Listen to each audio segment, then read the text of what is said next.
রমজানের তৃতীয় দিনে জমে ওঠে রাজধানীর ইফতার বাজার। রকমারি সব ইফতার সামগ্রীর মধ্যে ক্রেতারা বেছে নেন পরিবারের সদস্যদের পছন্দের খাবারগুলোই। তবে বেশিরভাগ খাবারের দাম বেশি হওয়ায় অনেকেই ফেরেন অল্প সামগ্রী নিয়ে।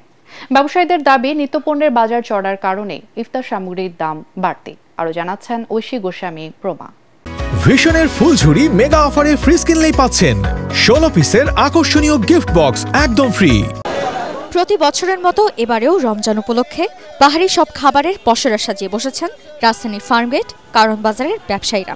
তাই তো শহরের বিভিন্ন প্রান্ত থেকে রোজাদাররা ছুটে আসছেন পরিবারের পছন্দের ইফতার কিনতে।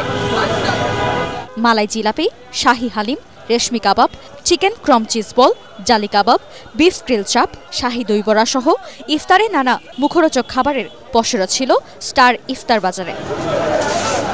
50-60-এর উপর আইটেম থাকে, এখন অ্যাভেলেবেল সবগুলো নাই, কিছু কিছু আইটেম শেষ হয়ে গেছে আর কি। আমরা স্পেশাল একটা করি item, Ramzan special beef curry chaap. এটা আমাদের শুধু রমজান মাসে হয়, এক বছরের জন্যই। আমাদের প্রতি বছর চাপটা বেশি চলে, এবারকার চাপটা খুব কম চলতেছে।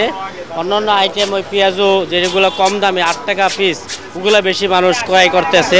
তবে এত সব খাবার থাকার পরেও দাম বেশি থাকায় অসন্তোষ জানিয়েছেন অনেক ক্রেতাই। ওরে বাবা, অনেক কিছুই নিতে চাইছে, কিছুই নেওয়া যাচ্ছে না, অনেক দাম।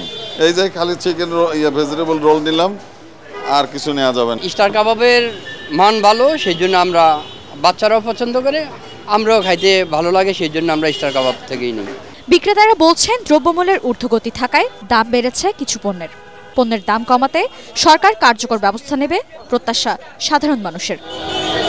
ঐশী গোস্বামী প্রমা, ATN বাংলা, ঢাকা।